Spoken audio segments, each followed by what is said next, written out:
And the response rate to that drug was close to 60%.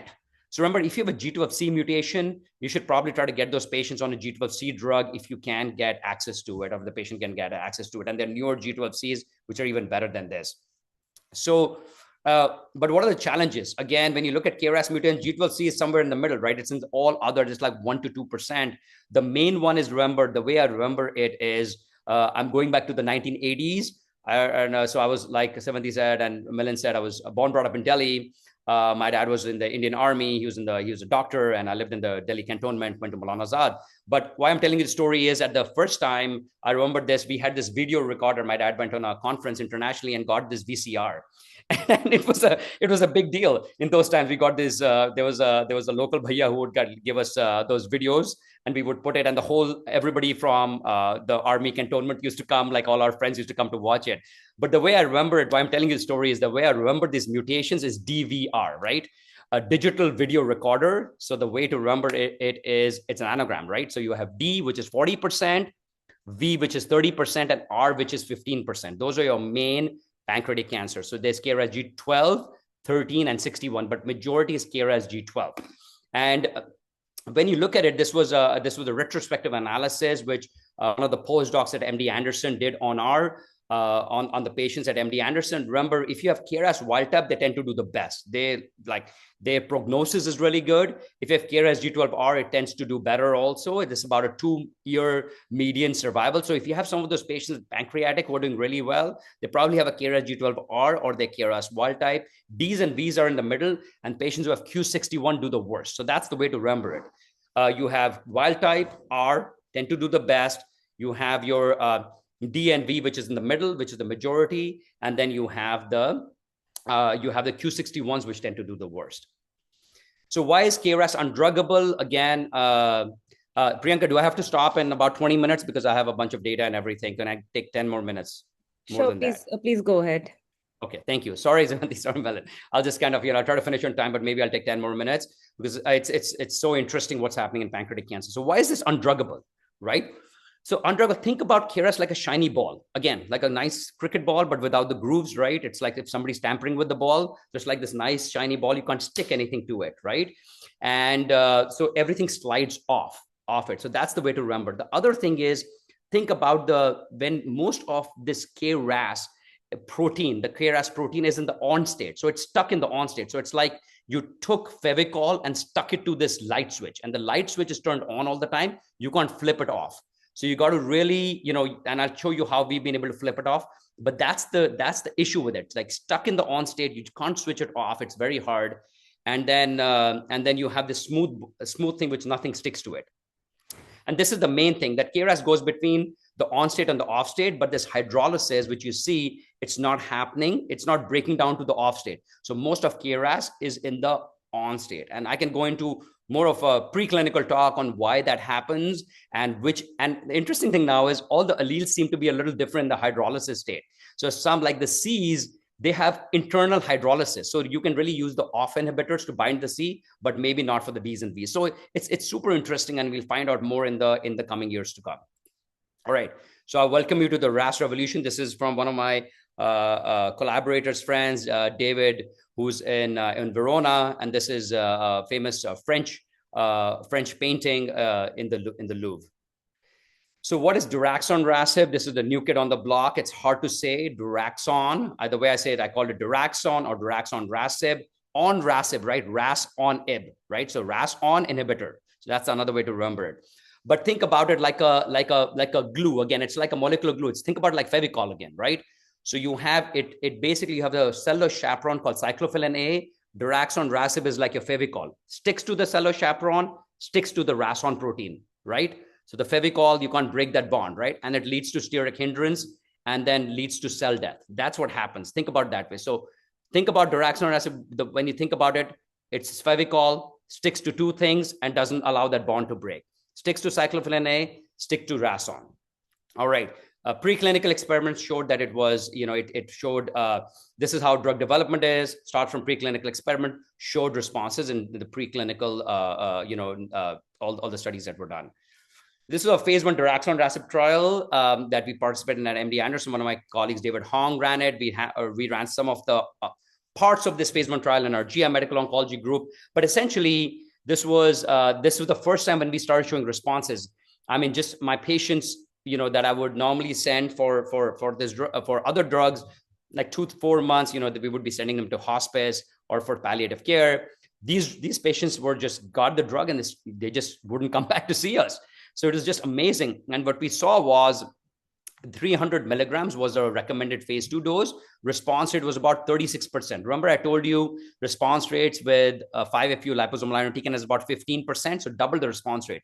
But this was a phase 1 trial. And what we've seen in phase 1 trials traditionally is the response rate gets cut by 50% or at least by 30-40%. So when we saw these numbers and the overall survival was about 13 months when it was read out, we thought, okay, maybe overall survival will be probably 60% of what we see here, because that's what we saw in all the trials in pancreatic cancer.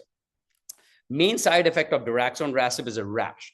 They get it on the face, they get it on the body. You got to give a hydrocortisone cream for the face and body. You got to give doxycycline. So we're getting ready, and then sometimes you have to have dose. So you stop the dose in a week or a couple of weeks, it gets better, and then you can restart the dose. So at maybe sometimes a lower dose, sometimes at the same dose, it just depends on the patient.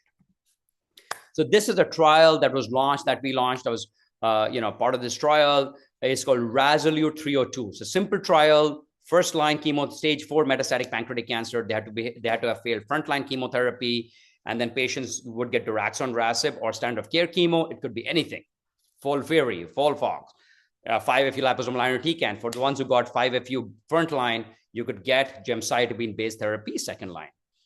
And I was honestly a little bit scared. Why was I scared? When we were doing it and we were seeing responses in our patients, but I was like, because I have done some of these trials or quite a few of these trials, everything was negative. All the check marks is check, negative, negative, negative, negative. And all this stuff looks good in the phase 1, phase 2, negative in phase 3. Pancreatic cancer has been it's been a hard nut to crack, but I shouldn't have any, I shouldn't have stressed so much about it, honestly, because this is what we saw, were the results. I first saw this at 6:30 in the morning when I was just ready to start my clinic, and it was just amazing. I saw the press release come through, and I couldn't believe my eyes when I saw the hazard ratio 0.4. I, who's been doing pancreatic cancer for a long time and who treated patients on the trial, since did not expect these results. They were like beyond our expectations, but it's just amazing. It's an interesting drug. One of our colleagues, collaborators, Brian Volpin, presented this at ASCO, which got a standing ovation. As folks say, it went viral. But I'm just going to give you some, so the trial. So remember, at that point, only the data we had was in KRAS G12 patients, which is about 85% of the patient population. We didn't know about KRAS G13, KRAS Q61, KRAS wild type. So this, interestingly, what folks don't realize is this trial took all patients, even KRAS wild type patients. And why they took KRAS wild type patients was because there is some preclinical data in about, KRAS wild type is about 10% of the population, but 50% of the KRAS wild type can be run by the MAP kinase pathway. So the MAP kinase pathway is RAS, RAF, MEK, ERK.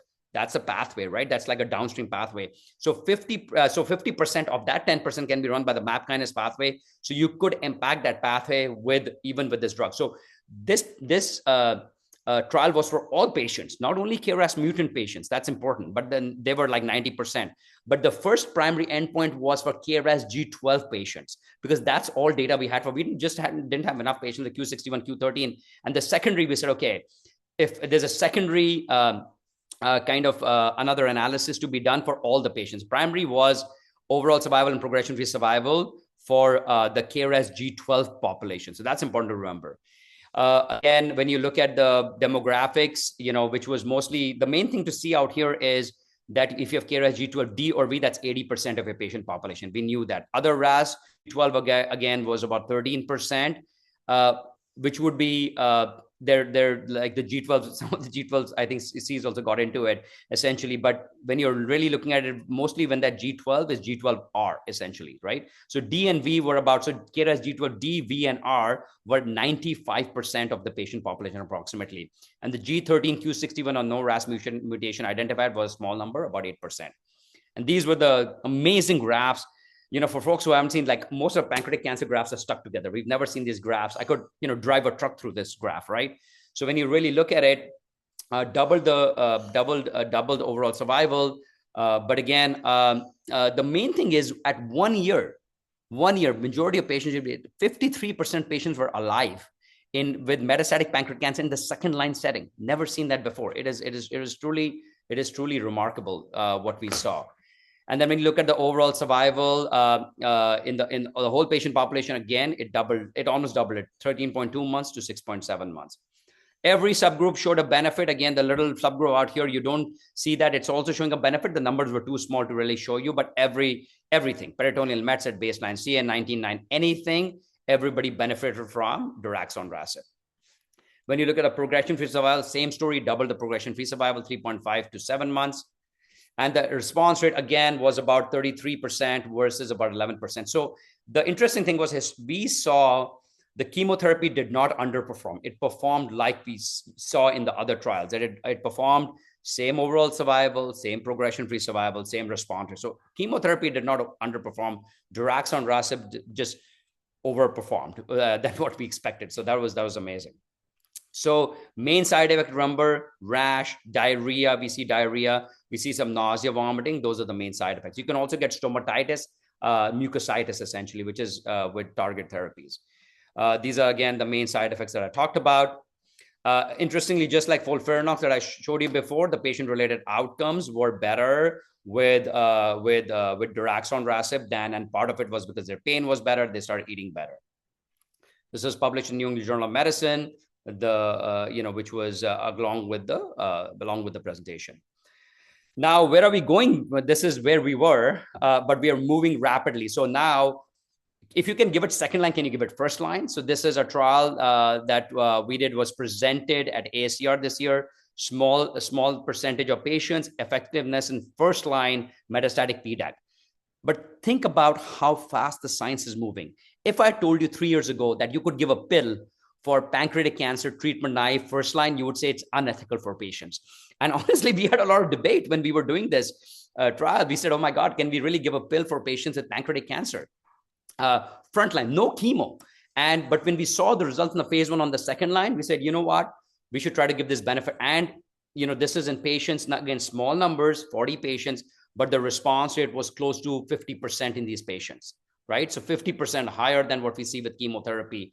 And I've seen that in patients myself who got the response, still are ongoing. You could also we also combined it with gem-nab-paclitaxel. Response rate went up to 60%.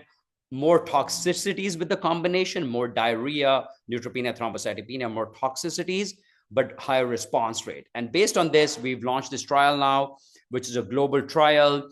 It started in places in the US and globally. 900 patient trial with metastatic pancreatic cancer, ambitious trial, which will randomize patients to daraxonrasib as a single agent. Frontline, this is treatment naive metastatic pancreatic cancer, daraxonrasib with gem-nab-paclitaxel or gem-nab-paclitaxel. So hopefully we're going to change the landscape of pancreatic cancer, where a patient coming in with stage 4 disease frontline, we potentially could just give them a pill for the disease. How amazing would that be? Now I'm just going to quickly go to, remember, D was about 40%. So where are we going with the Ds? And we're going all over. So this is zoldonrasib, sister drug to daraxonrasib. Again, it shows you it's similar mechanism of action. Remember, Fevicol, think about Zoldon like another Fevicol, just binds to D. And single agent response rate is about 30%. But the interesting thing about this drug is it really has no side effects. I mean, grade 3 toxicities are minimal. In fact, we had a patient who was getting a great response, and he thought he was getting placebo on the phase 1 trial. It's like they get a little bit of nausea, maybe vomiting. They feel bad for a little bit, but really it's a very, very clean drug. There's another drug called setidegrasib, and this is a PROTAC. So it's a proton. So this is interesting. So these are interesting kind of, degraders. So think about it. If we cannot target the mutation, now we can target. But this is before, maybe in 5 years before, when we didn't think we could really target the mutation in the on state. This was, hey, you've got the protein, let's break down the protein. So this is a degrader. Single agent activity is plus minus compared to the other small molecule, but combination FOLFIRINOX, small numbers, but showed a high response rate. This is another drug from a company called Incyte, which is an on-off inhibitor. And this is essentially, it's an on-off inhibitor. Similar toxicities, again, single agent, response rate 37%. So this binds, remember I said RAS on and off, think about the switches on and off. This doesn't even bind to the on, so it blocks it there. It even binds it to the off. So it doesn't let the off go to on, and it blocks the on. So it's actually a very interesting drug. There are many other on-off inhibitors which are out there. This also targets KRAS G12D. So now we have 4 phase 3 trials that we are starting, and it's gone from feast to famine. There's one trial called Raspberry 305, which is zoldonrasib with or without chemotherapy versus placebo with or without chemotherapy. We have Dawn 303, which is the Insight 734 with or without chemotherapy, very similar to 305. The company RevMed is also launching a Rasolute 309, which is Zoldon D plus Diraxon, pan-RAS, together. So you could have a novel agent frontline versus Gem/nab-paclitaxel or setidegrasib, which is the D inhibitor with or without chemotherapy. So lots of exciting trials for our patients with pancreatic cancer. But what is the issue? Where do we look next? So we are happy with what happened, but we want more, right? Ye dil mange more, right? That's the main thing. So what do we want to do? It is basically these patients who have, these are the mechanisms of resistance. So this is a small number of patients. We are going to generate more data. But essentially, when we look at the resistant mechanisms, there's downstream MAP kinase alterations, which is about in 33% patients. You can get KRAS amplification, which can also happen in patients. So these are the different mechanisms of resistance. We did this, and we are trying to find out more about this by doing this collaborative study between us, between Dana-Farber, Memorial Sloan Kettering, and Johns Hopkins and MIT. So we are doing biopsying patients at baseline on daraxonrasib second line in 2 weeks, and at progression to really find out what are the mechanisms of resistance, so we can design the next generation of trials to really, to kind of make this outcomes even better, right? So this is, I'm just showing you this just to understand. So this is, think about it like a biopsy. The T1 is the biopsy of the liver lesion at baseline. All these little blue cells, all these little red cells are tumor cells. So this means the tumor is packed into the liver, right? So think about it. It's like a lot of little seeds inside that. Those are tumors. All these red things are tumors inside the biopsy, liver biopsy. And literally in 2 weeks, you can see how the tumors just melt away. So you can get this rapid tumor reduction with daraxonrasib. So think about it. It's almost like chemotherapy, right? We can, in 2 weeks, we can see responses which are that dramatic in the cell. So if you look at this, it has a little bit of pink and a very, very few reds. So that means we are getting this really good response in these patients. All right, and I'm going to talk about a little bit. I'm going to finish up now targeting what's next. So this is targeting MTAP, and I know Sevanti showed a patient with MTAP with MTAP loss. And what does that mean? So MTAP is there in biliary. So all that I'm showing is relevant to biliary also, right? So KRAS is there in 20 to 30% biliary. You have MTAP loss, which is there in pancreatic and biliary tract cancer and in lung cancer. So again, what is MTAP? Just to educate you a little bit, and I'm not a pathologist, but I'll try to be a semi-pathologist today. So the MTAP gene is located on this chromosome 9, right? And it is very near to CDKN2A. So that's important to remember. So the main thing to remember is if you have, so Sevanti showed you that the NGS, the next-gen sequencing, and if you looked at it, the patient had the CDKN2A and N2B loss. So if you have either CDKN2A or N2B, you have a 50% chance of having an MTAP loss, MTAP deletion. That's a quick, dirty way of finding MTAP deletion.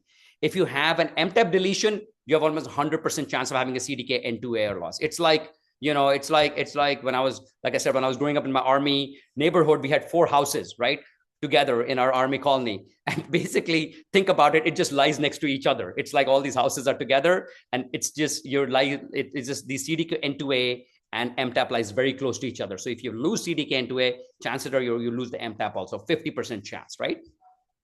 Because sometimes you see NGS which report the CDKN2A, don't report the MTAP. So that's important, because for MTAP, there are other, you need to have enough tumor cellularity to really report out the MTAP. But if you see CDKN2A loss and you think patient has access to these drugs, obviously you might not have access to the trial, but that's one way to do it.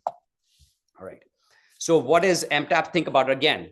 One line, heterozygous.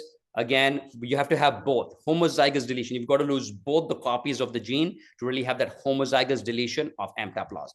And why is it important? Is because of these drugs. So think about it just like PARP inhibitors. If you lose MTAP in the cancer cell, you accumulate, right? You accumulate all this MTA. What does MTA do? It joins to this PRMT5, okay? And PRMT5 is an enzyme in a cell, in the cancer cell and the regular cells. But MTA, remember, when you have the MTAP loss in the cancer cell, not in the regular cells, it binds to PRMT5, and the PRMT5 inhibitors cause insult to injury. So they lead to complete, you know what I'm saying, to complete death of the cancer cell, but it does not impact the regular cells. Remember, synthetic lethality, just like you have your PARP inhibitors, it doesn't impact the regular cells again because they have that PRMT5, right? So that makes sense. So these are PRMT5 inhibitors, right? For patients who have MTAP loss. And we have drugs for it. There's a drug called navlimetostat. Again, this drug is for patients. It's a PRMT5 inhibitor.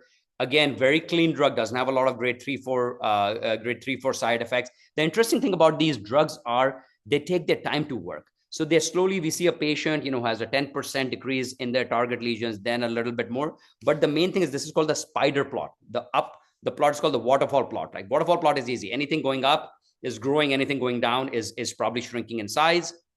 A spider plot tracks every patient. So that can really tell you the patient journey on how they are doing. So this is, though the responses may be less, it's about 20% in pancreatic, or 20 to 25% actually at the MTD.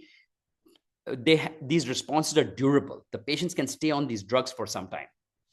So based on this, we launched this global phase 2-3 trial, which was gem-nab-paclitaxel with or without this drug called navlimetostat. And as you can see, India is represented in this. I think we have it. We just had a investigative meeting in Tokyo where I met Vamshi from Hyderabad, Vikas Ostwal from Tata's, and a few other folks from also from Apollo in Hyderabad. So this is a trial which is open in India, but this is right now on hold because we just finished accrual to the phase 2 part of it, but the phase 3 should be coming soon, hopefully. Sorry, give me 1 second. Okay. So again, okay. So phase 3, hopefully. So this is a trial that you could potentially, when it opens up, you could access in India. Okay. But what is I'm going to quickly, in the last 5-6 minutes, I'm going to go over, like, when you have PRMT plus KRAS inhibition, we see it slows tumor growth. And this just came out yesterday from another company called Tango Therapeutics, a press release, which showed a response rate of close to 92% in patients with pancreatic cancer. That is crazy, which combining the PRMT5 with daraxonrasib, which is the RAS inhibitor. Again, small numbers, but really interesting. And they combined this drug again with zoldonrasib also, and they saw a response rate about 52% in this patient population. Again, other than that, we have a KRAS G12V inhibitor coming out. We have Q61 inhibitors coming out. So the field is going a little nuts, honestly. I'm just going to flip over Claudin ADC. Again, can be expressed in pancreatic cancer. This was some early data with a drug called IBI-343 in Claudin positive pancreatic cancer. I'm going to end quickly with this, with a vaccine trial that we did. It's with a KRAS vaccine. This is the composition was a KRAS peptide, PEG linker, and it was albumin bound. Why it's important is because think about it like a hitchhiker, right? Like those people who take hitchhikes, which I used to do in my college days in India. But think about a hitchhiker. So you give the peptide, right? You give the vaccine. It binds to albumin. That albumin hitchhikes to the lymph node, shows the peptide to the lymph node. Why that's important? Because then you can have a higher immune response. So you generate all these immune cells from this peptide antigen, and which can go and attack the tumor. But we think it only works in patients who have micrometastatic disease. So these patients were resected. They had to finish the adjuvant therapy, but they were either increasing their tumor markers like CA19-9, or they were ctDNA positive. And what we saw was if you had an improved immune response, we looked at all these immune outcomes, patients did much better. If you did not have a good immune response, patients did not do well. I still have patients like who had ctDNA positive, who should have relapsed in like 6 months. Like, when you see a ctDNA positive, even in the adjuvant setting, they're relapsing in 6 months, who are 4 years out, who have not relapsed. So really this drug did work for some patients, maybe not for all.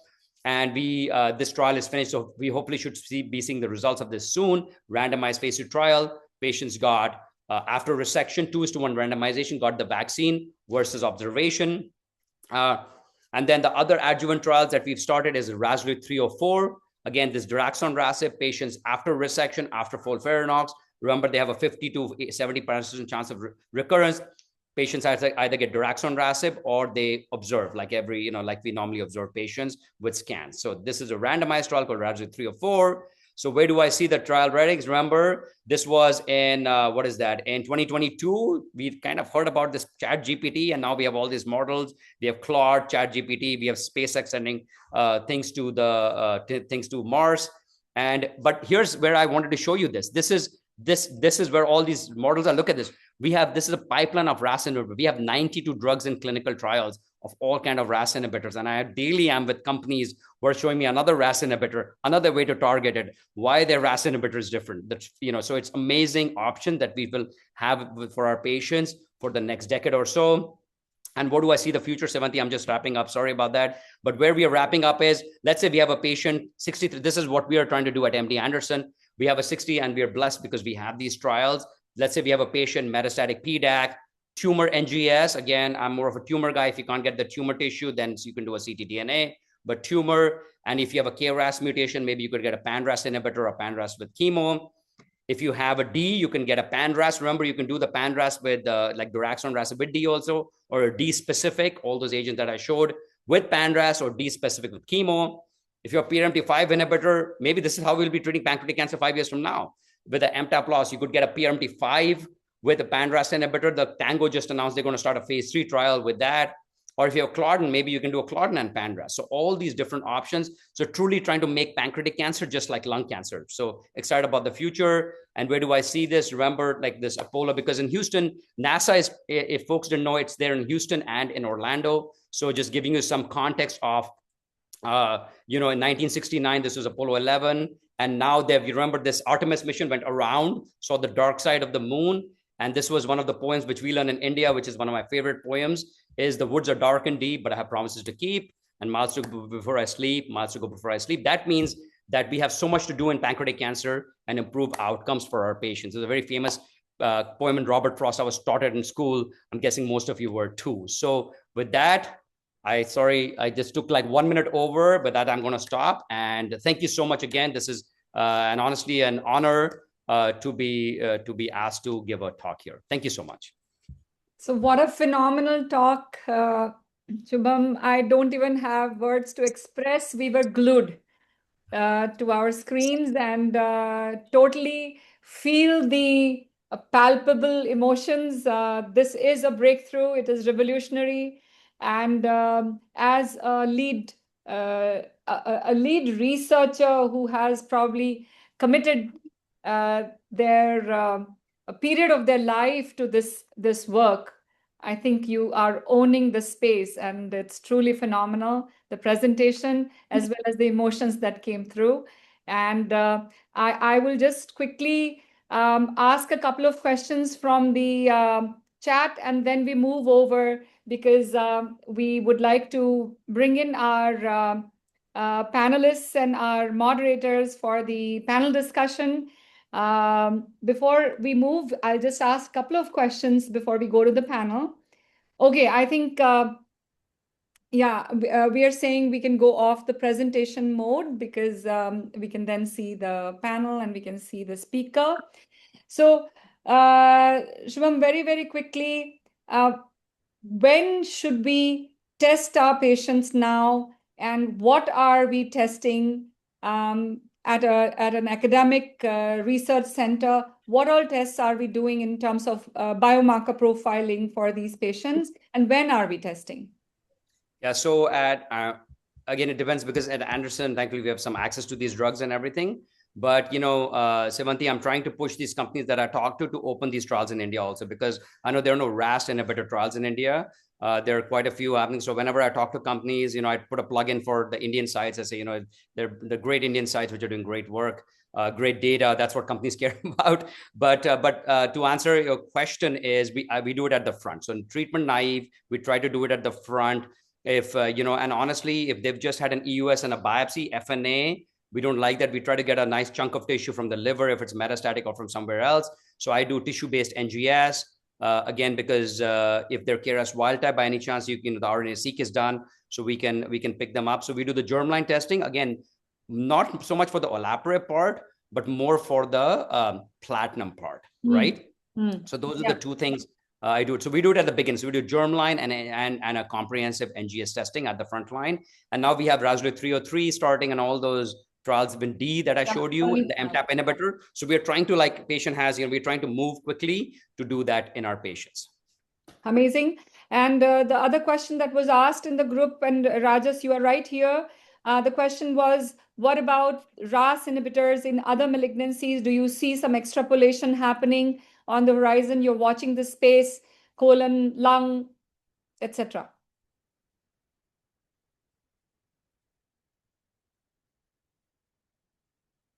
Sevanti, sorry, I missed that one. Sorry, can you say that again? So, RAS inhibitors in other space, because you're watching this space, do you see in lung, colon, other malignancies? All of them, actually. So,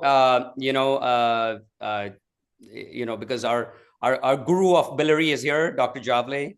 I feel like somebody called him grandfather of biliary cancers sometime before. Sorry, Milind. I don't want to say that, but he's our Gurudev. He's our Gurudev of biliary. Yes. I think, so biliary is one, right? So 20 to 30%, we're going to start trials in the second line setting with biliary tract cancers. But remember, lung, yes, definitely. And then colorectal, as a single agent has not showed great responses. So we haven't really seen, and that's because colorectal, I think you can think about it like two houses, right? They have the electricity poles in the middle going, but they have another connection. So somebody's, taken the connection from the other side also. They have one regular, from the Delhi Electrical Society connection, and then they have a second connection which they've taken to their house. So that one connection goes down, the second connection is still working in colorectal. That means there are all these pathways, which EGFR gets amplified and everything, all these pathways in colorectal. So colorectal is a little bit harder. I think where you end up with colorectal is with combination therapies, right? So you could do maybe with cetuximab, block, just like BRAF, block EGFR, because that might get, so single agent doesn't work that well, at least the pan-RAS inhibitors. But where we are seeing, we'll see movement in RAS is KRAS G12D, which is there in lung cancer. So we're going to see a bunch of trials there. D in colorectal cancer. We're going to see the pan-RASes with combinations, in definitely in colorectal cancer. And I think as single agent in biliary tract cancers that we can see. So those are the places where I think it can have an impact. So I will just be quiet now. We have a great panel and moderators, and I welcome any further questions. Dr. Javle, would you like to ask any question? This was Shubham, that was a great talk. As you can see, Shubham is very energetic and has a lot to say.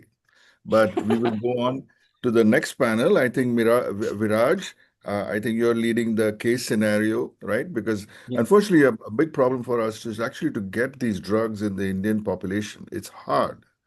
And what we have is what we have. So Viraj, I'm very glad you're going to lead a discussion on treating patients with Nal-IRI in the Indian context.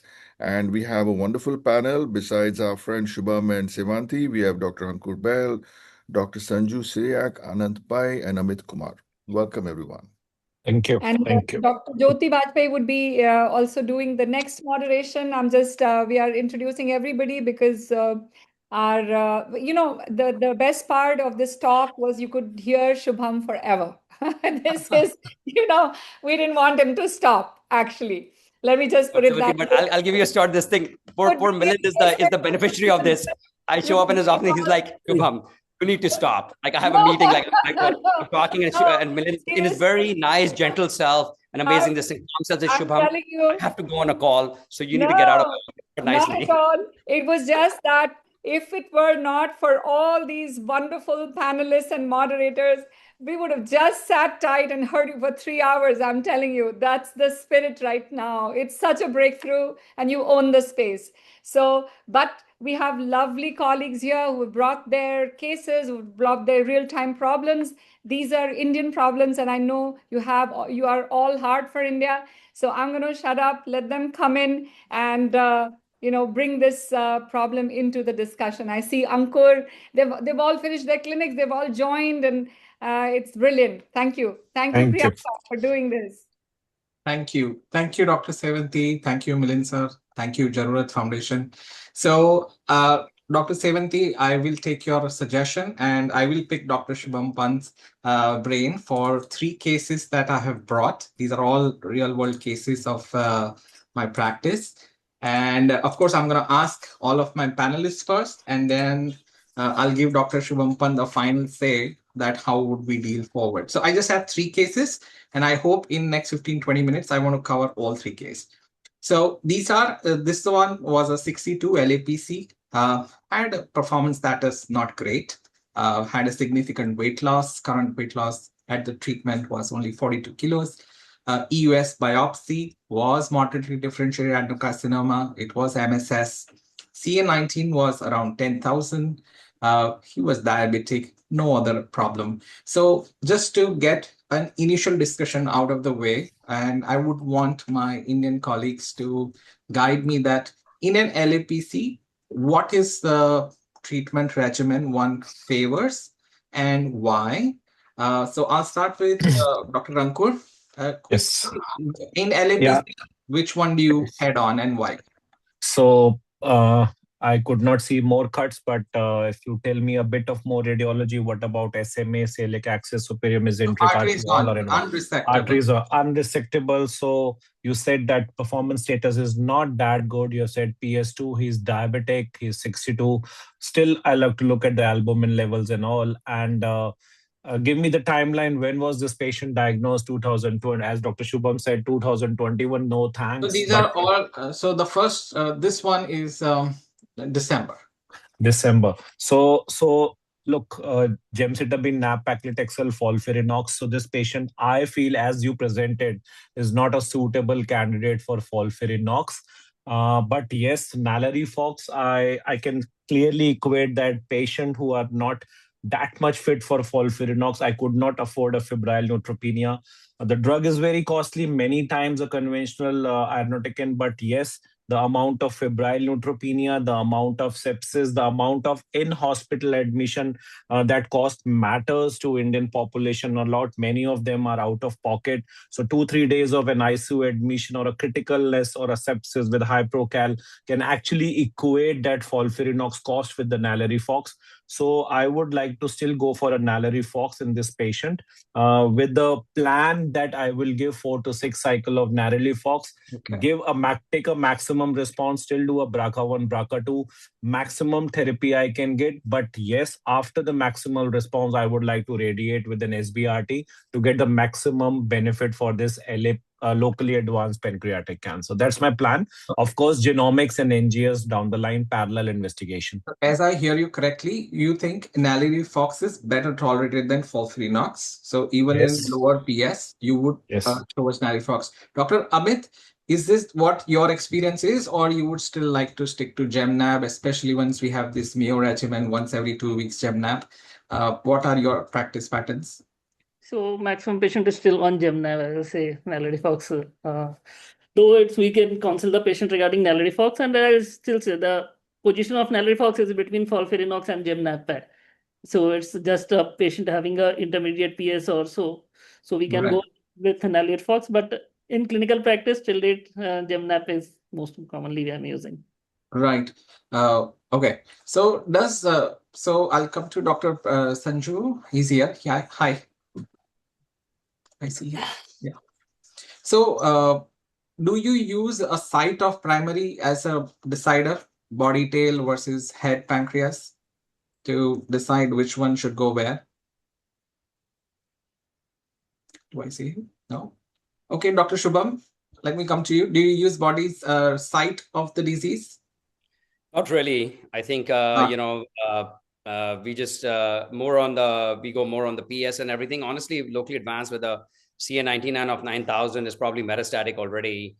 So we just pick based on. So this patient, we would go either or, depending on how dose adjusted FOLFIRINOX or GemNab paclitaxel. For Nal-IRI Fox, we don't have a lot of locally. We have metastatic data, obviously, not locally advanced.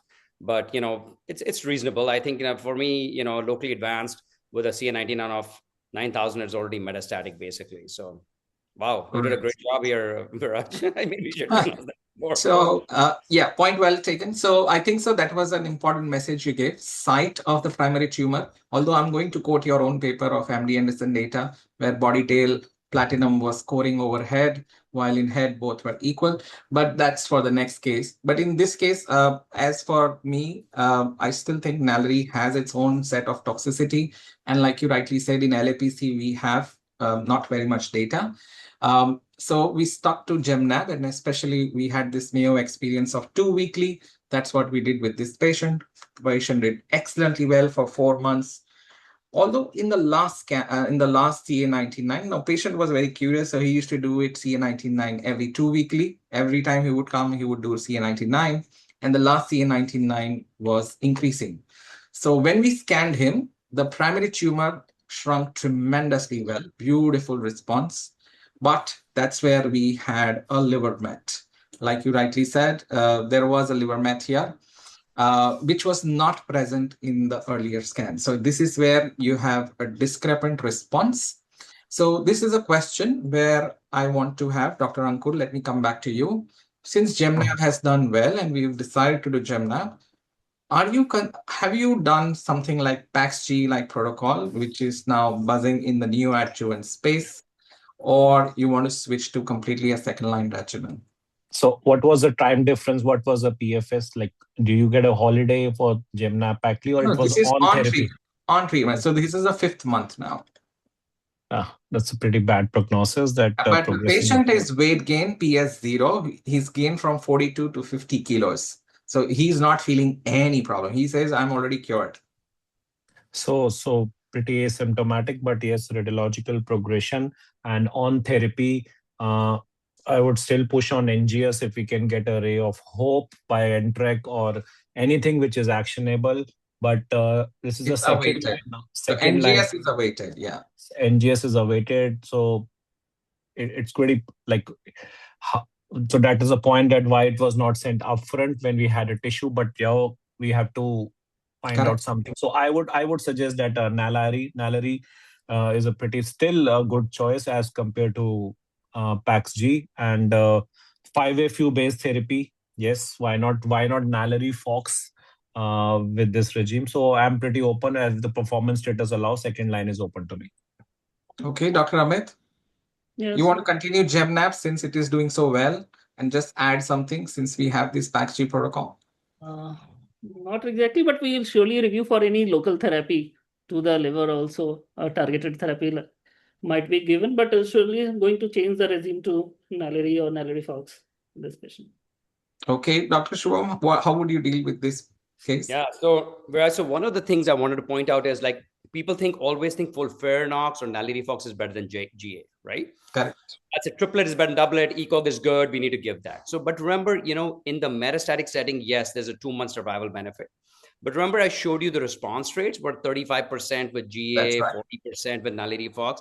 Neoadjuvant is a different thing. So there was a study, SWOG 1505, which was, for neoadjuvant patients, not locally advanced. Before that, patients got randomized to GA versus FOLFIRINOX, and actually patients with GA did better. So really don't know, essentially, what happens to, in the neoadjuvant space, I have patients whom we treated. So even in resectable disease, I know it can be more challenging in India and maybe in some parts of America, but at Anderson for resectable disease, we tend to give neoadjuvant therapy to almost all, 90%, even the resectable patients, because we think pancreatic cancer is a metastatic disease at present, or systemic disease. And that's borne by, the data I showed you with the pan-ion lesion, it can metastasize very early. So the thing is, so I've seen patients who get FOLFIRINOX, the CA99 remains like the same, like 1,000, 800, and then we give GA and it dips dramatically. So, people shouldn't discount GA as a neoadjuvant.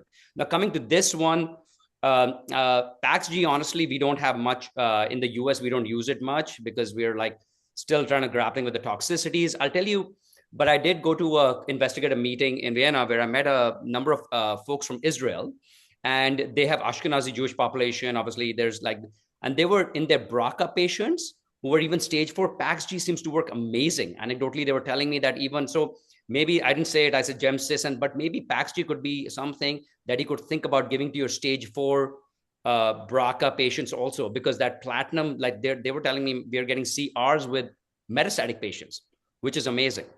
But coming back to this, I won't use PAX-G because, again, because of toxicity. I know the patient is doing better, but the gem has already been used before. So I would think about doing Nal-IRI while waiting for the NGS for this. For a localized therapy, we use it honestly very selectively. So what happens is, this is the lesion that you can see. It's very different than colon cancer or any other cancer. This is the lesion that you can see, but you probably have other lesions that you cannot see. So the only time we give local therapy for pancreatic cancer in the liver is if we are giving chemo and nothing new has shown up.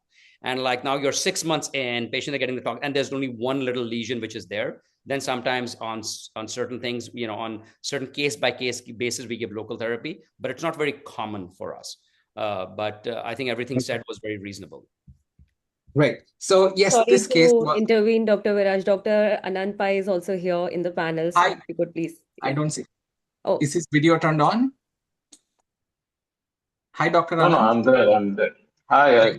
Hi. So, sorry, I couldn't involve you. So give me your 2 cents on this case. How would you manage this now? No, I think so. I totally agree. Okay. Fair point. So I was still thinking that since is the kind of less. Right. So I was just thinking in this case that GemNab is done so well, bringing from 10,000 to 200. Is there a case of continuing that and adding another line? But that was just me thinking, of course, until waiting for IHC. But both options seem fine. This is an interesting case, again, what Dr. Shubham said, and this is very much the case like that. This was a tail pancreas with liver metastases. Almost there were 10 to 12 liver metastases. PS0. Completely, he went for gaseous abdomen and ultrasound showed liver lesions. So very much incidental detection, no weight loss, proficient MMR, CA19 of 4 lakhs here.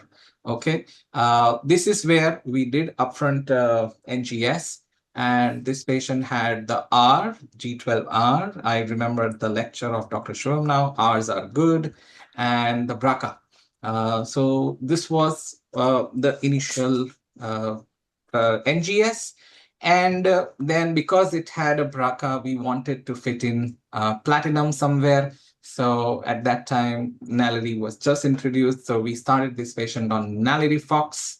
And this patient has taken almost more than 30 cycles, more than 1 year, 15 months plus. This patient did not want to go on maintenance olaparib since the CA19-9 was dropping. And again, this fellow was doing 19-9 every month. And you could see from 4 lakh, it went down to virtually undetectable. And the last 3 PET scans, he used to do PET scan, not CT scan. So the March and this January, December, and the October before. So we have 3 consecutive PET scans negative, and he said, "Doc, can I take off?" Of course, in between, we had to take oxaliplatin off because of neuropathy. We were changing it with cisplatin sometimes, carboplatin, because some platinum I wanted to put because of the BRCA status. And he just refuses to go on olaparib because he read that that can cause secondary AML. So now with this case, Dr. Ankur, stopping the drug like completely, or you want to say, like Dr. Shubham said, these are never good people. Pancreatic cancers are hopeless. They are treacherous. They will always come back. There's nothing called a CR in this. There's no cure. There's systemic disease. And you want to tell them that you have to go on some treatment. How would you deal with such? So Viraj, first of all, you have proven that this is a BRCA, somatic BRCA. Yes. I don't know about the germline. So germline was negative. Germline was negative. So platinum sensitive. So this is one of the targeted therapy. I mean, giving platinum in a BRCA, somatic BRCA or a tumor BRCA. So one thing is clear, that something needs to be given for long and to maintain his quality of life. By 3 PET scan normal means you have done 10 or 12 FOLFIRINOX or Nal-IRI Fox. 30. 30 Nal-IRI Fox. 30. Case reported, please. I mean, 30 Nal-IRI Fox with no neuropathy Of course, there is neuropathy because oxaliplatin we stopped after 12. Yes. Then that ox became cis, that cis became So carbo. fall cis or so 30 Nal-IRI-Fox is itself so it means 15 months this patient is on Yes. therapy, must be getting some break 18 months or So 19, now 20 3 months. months, last 3 months is break. So off track. I mean, there was a Tata attempt of giving in hepatobiliary or pancreatobiliary some maintenance therapy. Kumar Prabhash and all Vikas Oswal and Anant Ramaswamy proved that some amount of gemcitabine delays it, and you can give 8 cycle of gem thing. So something a platinum maintenance. There's no data to it, or there might be data. Dr. Shubham can fetch it on. But yes, try olaparib. I mean, it's not that 600 mg of olaparib is not tolerable. I convinced this patient for olaparib, and the Paula study proved it. And and I think that would be less toxic. The anemia, fatigue, and normogram of olaparib as per the anemia, we can still give it. If not 600, many of my patients are on 300, 450, or even 150 olaparib. Some amount of this BRCA modification has to be done for this patient. Yeah, I agree. Olaparib is a reasonable standard, but since he came up and told me that I don't want AML, and that is not something I'm ready to prepare to take that risk. So that's why this came into give discussion. once in 2 weeks or once in 3 weeks carboplatin AUC to maintain it. Probably. Off track.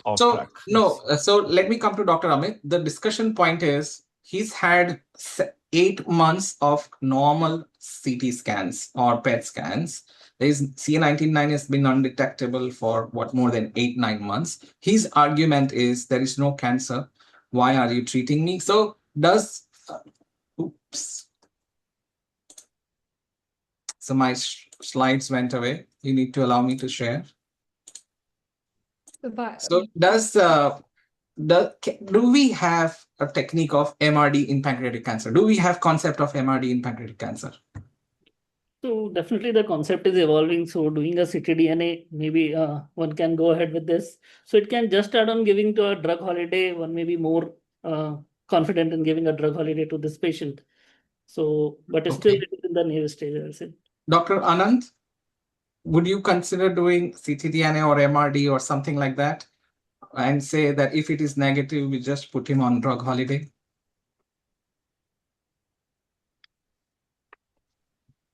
No, sounds reasonable, but I don't think so. We would do that. Maybe say in this patient, definitely we would want some kind of maintenance. Either probably with a PARP inhibitor, that would be the best. Otherwise, probably a platinum. Right. So I wanted to convince him about the same, that dude, you cannot stop. The CR is a myth in pancreatic cancer. And so I had to prove him via ctDNA. And we did a ctDNA, and in fact, it just came today. So now I'm going to pump him back that, there's nothing called a CR in pancreatic cancer. So Dr. Shubham, do we use ctDNA to check an MRD status in those 5 to 7% of those lucky CR1s and tell them that, it's not curative? Yeah, in your case, Viraj, that's a great move. I think that's great. So it's not standard, obviously, ctDNA. We do it, right? But it tracks very well in pancreatic also, right? Just like others, if it's going down, it's tracking with but this means he still has some disease. You're exactly right. You should remind him how it was in the beginning, right? Just tell him that pancreatic cancer, when it comes back, it comes roaring back.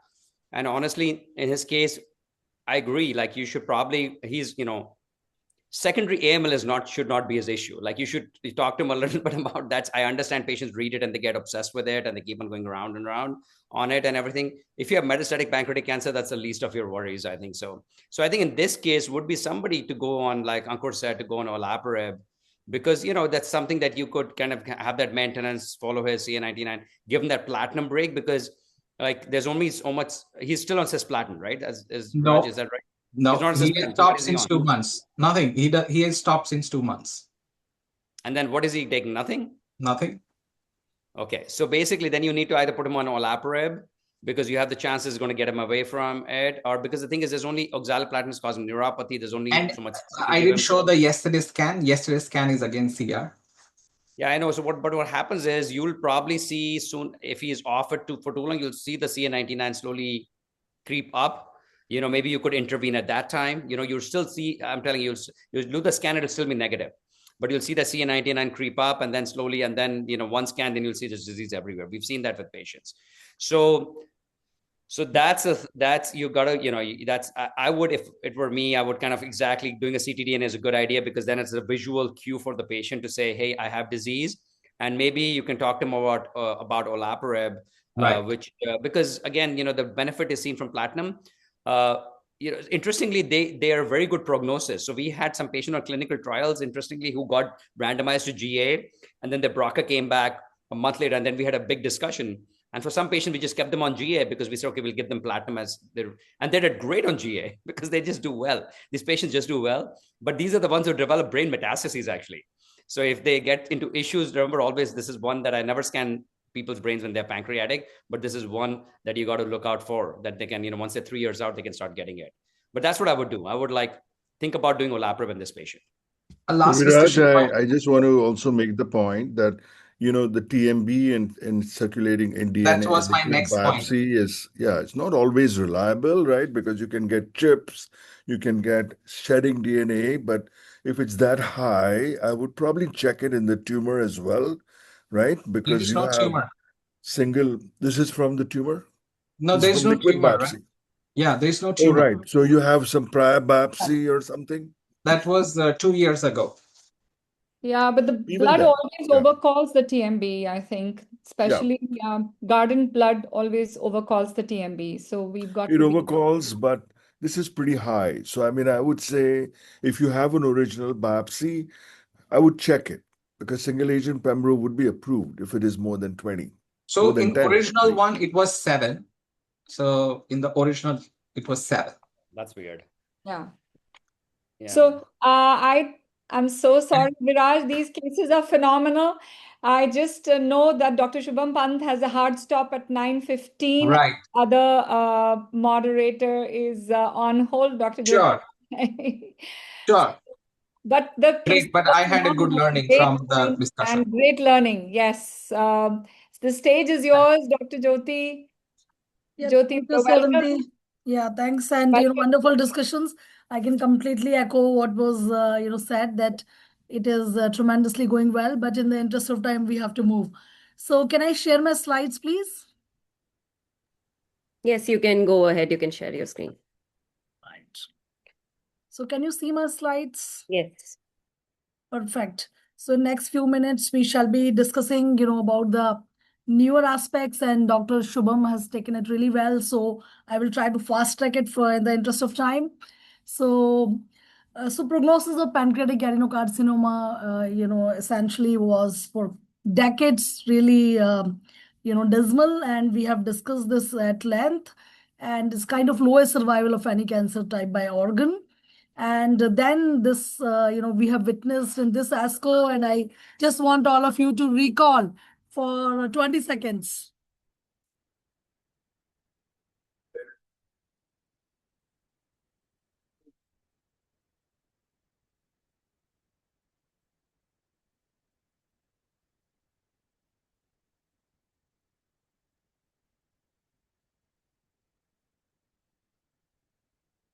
So with this, complete nihilism to really, a journey with hope, and there is so much to further build on this.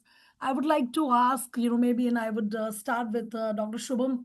Can you, throw some more light on the pathogenesis and the role of RAS and non-RAS mutations? Yeah, so, as I said, RAS has been a tough to target always, just because of the inherent way the RAS is. It stays in the RAS on, stuck in the RAS on position, and then essentially it's challenging because you can't stick anything to it. But I think honestly, for daraxonrasib, when we looked at the data, it's going through the FDA right now, but we think the approval might come for all. So you might really not need to test anything in these patients. But still, I think the KRAS wild type, especially the younger ones, less than 50, can get some other, can essentially get the fusions detected in them, some other drugs which are available for others, as NTRK fusions or NRG1 fusion. So you could kind of still detect that. But I feel like, daraxonrasib and the other D inhibitors are going to kind of take over the field sooner than later. Sure. So from personalized medicine to non-personalized, practically everywhere, this drug looks like that it will affect.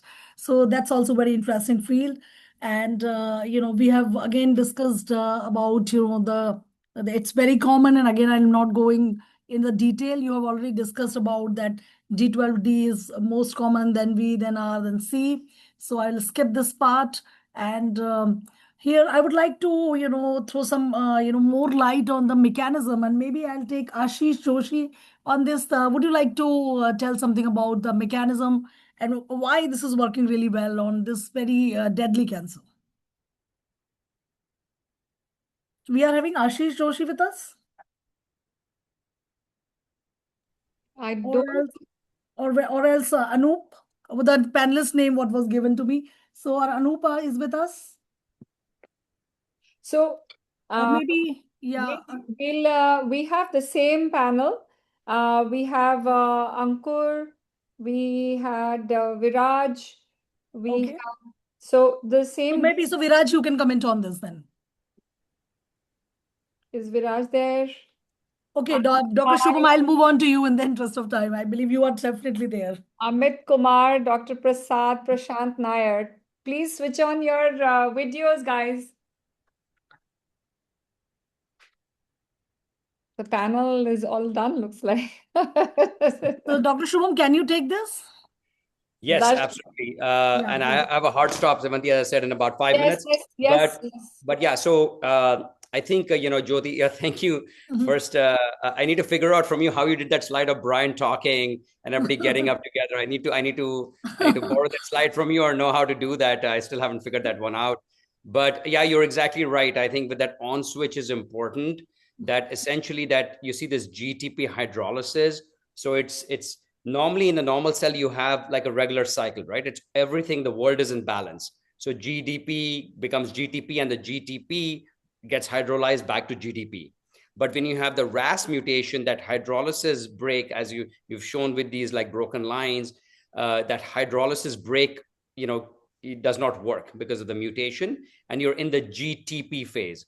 So it's essentially the mutation is just giving signal to the cell to grow, divide, right? Because it's stuck in the on state essentially. And that's the other thing is, like I said, it's like Fevicol, right? It's like stuck in the on state. It's so hard to flip it off.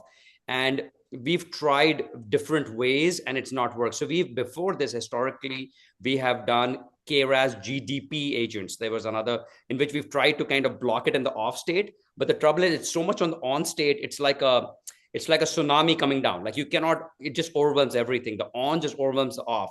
So you really needed to bind the off on. But I'll tell you an interesting anecdote. When we started this trial beginning, like I'm talking about 4 years ago, like we were really worried because sometimes what happens is RAS on is important for the human body. So it can be important for, lungs and others. So we were thinking, will people start getting like inflammation of the lung, like ADCs, like pneumonitis, or what we see in the checkpoint inhibitors. So it was a real concern whether these drugs would be tolerable.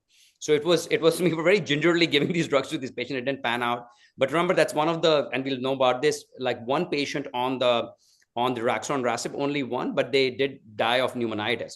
So that's so it just depends on, RAS can work on normal cells also, and we have to be cognizant of that essentially. So, but the whole pathway essentially, as you've shown, is RAS. Think about RAS just stays in the on state. That's it. And, we just need to flip that switch off, essentially, what we're trying to do with these agents. Yeah, lovely. I think, and this drug could do this, and that's where, all the difference could make. And this is a brief summary of RAS oncogene drug development from 1982 when this gene was discovered until, ASCO plenary. There is a lot which has happened. And, again, in the interest of time, we will not go into the details, but very fascinating story in my opinion. And you already explained that why it took so long, such a difficult, beast to tame. So now I would like to, partly you already explained the mechanism. So I would like to ask you that how it is really different from other RAS inhibitors, and do you really think that it will be impactful equally for all patients with the pancreatic cancer? Yeah, that's a great question, Jyoti. So it's the difference. Remember, so mostly So I'll tell you. So the RAS inhibitors, daraxonrasib it's a pan-RAS inhibitor. It also inhibits HRAS and NRAS. And that's important because you have KRAS, HRAS, and RAS, right? So why that's important is because when you do HRAS and NRAS, you might be adding on toxicities like the rash and everything that you're adding. You know what I'm saying? A lot of rash that we see. So if you have a now there are new inhibitors which are coming out pan-KRAS.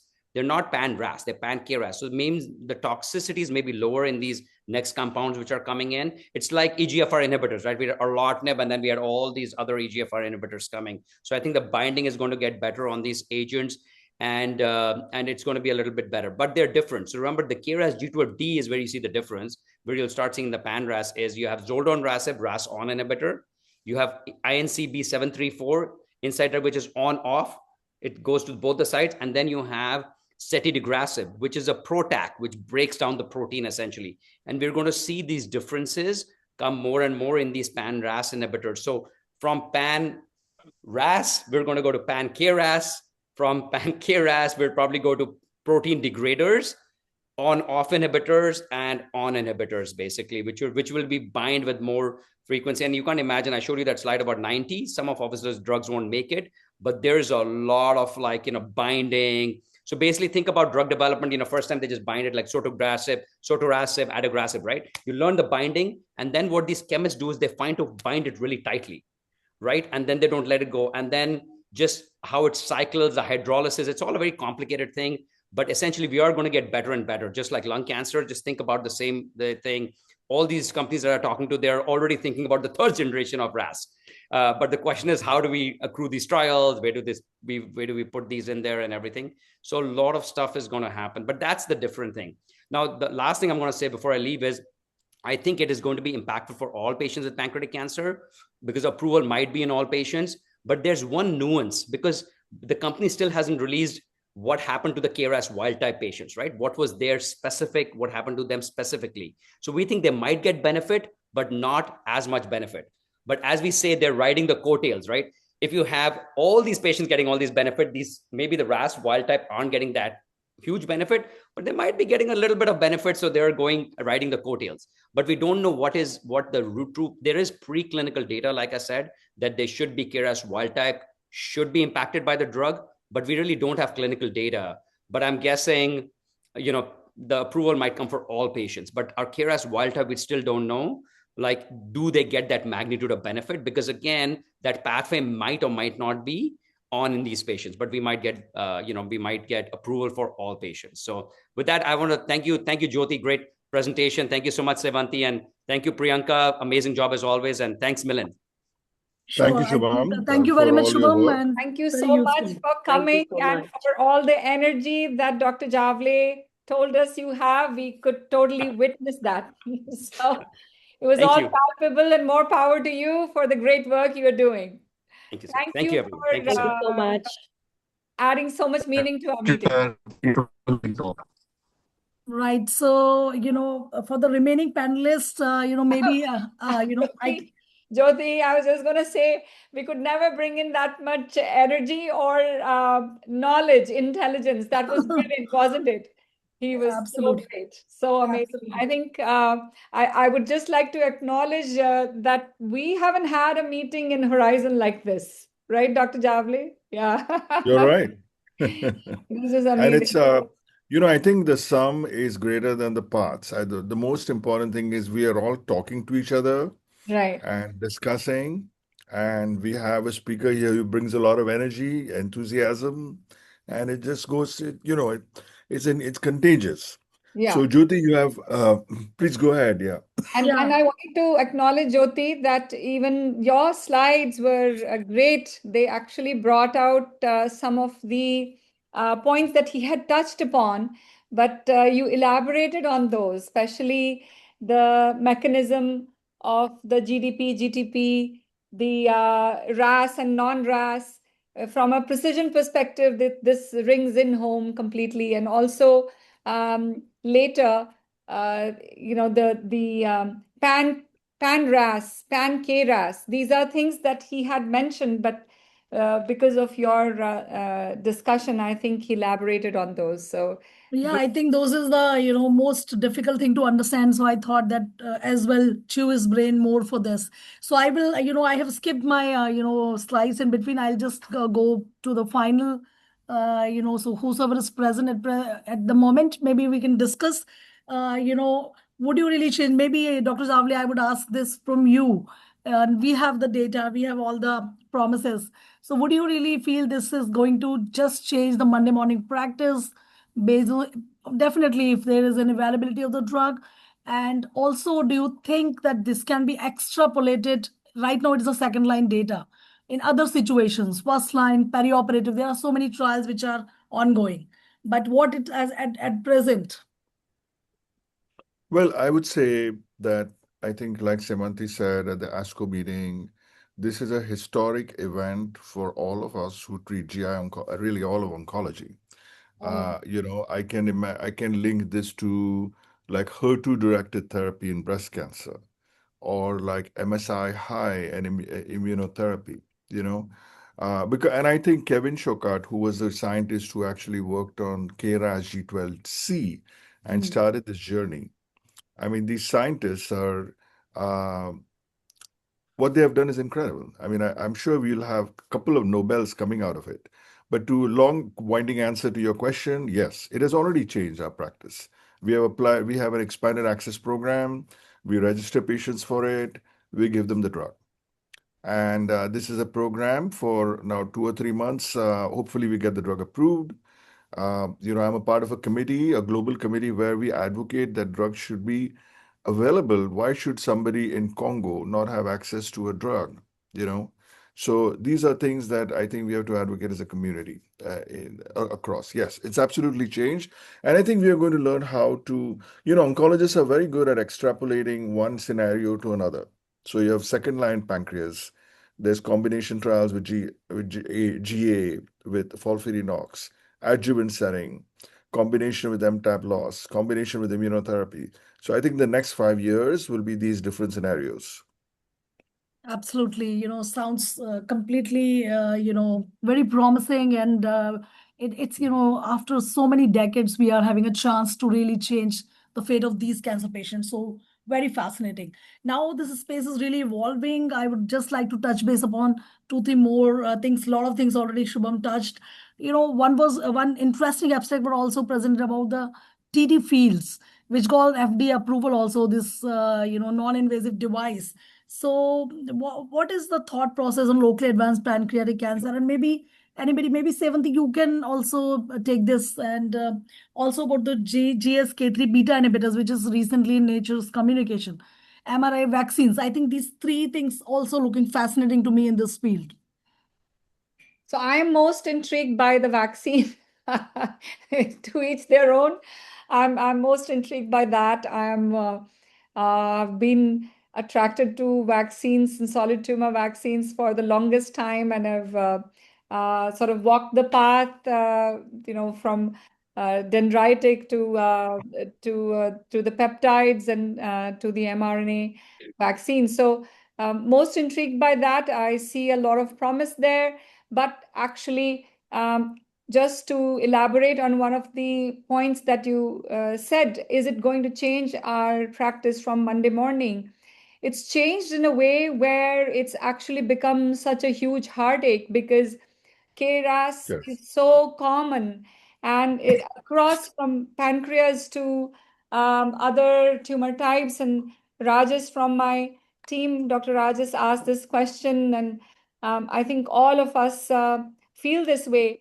When you're not having the access, the heartache is even much more because you don't have the trials, you don't have the expanded access, and now you have KRAS. It's not an EGFR.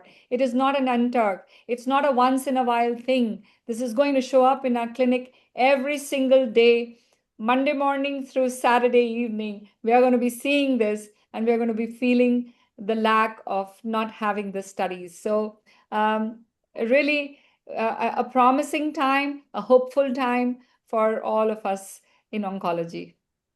So I hope So we with need, Dr. Job, Sevanti, yeah, excuse please me, go ahead. Jyoti, we Yeah. need leaders like you and Jyoti and everybody here to really build the clinical trial infrastructure. The clinical trial infrastructure in America is cumbersome, it is expensive, but on the other hand, it's extremely reliable. And so the data that come out here are very accurate, for the most part. So if we develop the first step would be to build the infrastructure to attract the companies to come there. And once they come there, now 80% of novel drug development is from China. So we have to break down our artificial political boundaries and try to attract drugs to India to get these trials done and then build the scenario. So I'll talk briefly about the tumor treatment fields, Jyoti, because we had some of that experience here. It's a Absolutely. very cumbersome device. You have to wear it like 24/7, and my goodness, I personally feel it's going to be of historical interest now that the KRAS inhibitors and all are coming out. Who will want to carry that annoying, machine all day, all wrong? So perhaps right now, I think, about the GSK3 beta, I think it's just the quality of the discussion here. I mean, you people are so much with the program. This was a recent paper in Nature Medicine. It's an indirect pathway to inhibit KRAS, right? And it was given with Right. chemotherapy, and it had a good response. I think 40% response. Yes, that was so fascinating. Right. Yeah, exactly. Yeah. So how it fits into the KRAS scenario with KRAS inhibitors, we'll have to see. Perhaps Yes. we have to remember these drugs are amazing, but they work for 6 to 8 months on an average, right? 8 months was the progression-free Right. survival. So we still need more than the deruxtecan. Absolutely. Perhaps some combinatorial therapies, maybe these 2, 3 molecules, receptors, they are looking promising. And if we Yeah. can really, test them, as you rightly pointed out, it will be great. And I really value your discussion, what you said, that we really need to bring these trials. We need to collaborate here in India and really do, really present to the outside companies also that kind of a reliable data can come up. And definitely we have a responsibility So towards. a cooperative group, I think Sevanti Yes. had a session like that in Mumbai when I was there about the cooperative, like I lead the cooperative group for hepatobiliary cancer. It's very important to develop these networks that with self-auditing, with high quality data, where, you can attract these agents. Yeah. I totally agree with Sevanti. mRNA vaccines, it's Balachandran, right? It's in Yeah, Sloan right, Kettering, right? right. He's doing some wonderful work there. And yes, I think that is the future. Go ahead, Jyoti. Yeah, perhaps. Yeah, perfect. So, I think, definitely you said very right point. This is the future. And I would tell right from the takeaway points that these results support that this new pill as a new standard of care for patients with metastatic pancreatic cancer after progression on first line. And as we all discussed, that definitely there will be much more beyond this second line therapy, which will come in near future. And RAS targeted therapy should dominate trials across the spectrum of pancreatic cancer. And as we just discussed, there are other molecules which are looking promising, but we have to see that now in the setting of RAS targeted therapy becoming the new standard where they will get a place, or whether we need to do something like combinatorial approaches. Definitely future and present, though both looking bright, much brighter than what it used to be in the past. So I'm very happy about it. And with this, I would like to end. And I just again want your 30, 40 seconds, because there is another video which is having this analogy. And I really want to play this and we'll end this. Well, we meet in an hour of change and challenge, in a decade of hope and fear, in an age of both knowledge and ignorance. The greater our knowledge increases, the greater our ignorance unfolds. Despite the striking fact that most of the scientists that the world has ever known are alive and working today, the vast stretches of the unknown and the unanswered and the unfinished still far outstrip our collective comprehension. There is no strife, no prejudice, no national conflict in outer space as yet. Its hazards are hostile to us all. Its conquest deserves the best of all mankind, and its opportunity for peaceful cooperation may never come again. But why, some say, the moon? Why choose this as our goal? And they may well ask, why climb the highest mountain? Why 35 years ago fly the Atlantic? We choose to go to the moon. We choose to go to the moon in this decade and do the other things, not because they are easy, but because they are hard. Because that goal will serve to organize and measure the best of our energies and skills. Because that challenge is one that we're willing to accept, one we are unwilling to postpone, and one we intend to win. Great, great ending to the great session. We have to tell Shubham that his presentation really brought us to the moon. And with that, we come to the end of the webinar. Thank you, Jyoti, for that great moderation, that great presence. And thank you, Priyanka, for organizing this meeting and for all your hard work. Dr. Javle for anchoring this through and through. Thank you very much. I truly feel that, this analogy can be fit with the kind of decades of hard work the scientists have done. And we really reached to this point where with such deadly cancer is looking, Such a crack in the ceiling. We must say, we know, I think this is something to share how oncologists are rejoicing in this finding. I just want to acknowledge the presence of our moderators, of course, Dr. Jyoti Bajpai, Dr. Viraj. Thank you, Viraj. I saw him come and go for a second. I think it's a busy hour for all clinicians, and then probably getting to dinner time. Dr. Ankur Bahel, Dr. Anand Pai, Dr. Amit Kumar, Dr. Prasad, and Dr. Prashant Nair. And I would take a moment to thank my team. I saw Dr. Darshit, Dr. Preetham, Dr. Rajas all sit in. There was some medical emergency from my side at the hospital, and my team just stood up to help me and be there for the meeting. Thank you all, and biggest thank you to Priyanka for organizing and Dr. Javle and everyone here to support this cause. And to Servier and AstraZeneca and all those who are supporting us. Thank you, thank you, thank you, and thank you. Thank you very much. Thank you very much, sir. Thank you, ma'am. So there's the next talk. Do you want to announce it, Priyanka? When is the next talk? So we are hosting another talk on 27th of June, 7:30 p.m. IST on gastric cancer. And we have two very interesting speakers, Dr. Manisha from Weill Cornell, New York, and we have Dr. Ravi Rajaram from MD Anderson Cancer Center. So please do join us on that evening. We would be honored to have more of your time over there. And thank you so much for your presence. Thank you. Amazing. Wonderful. Thank you. Bye-bye.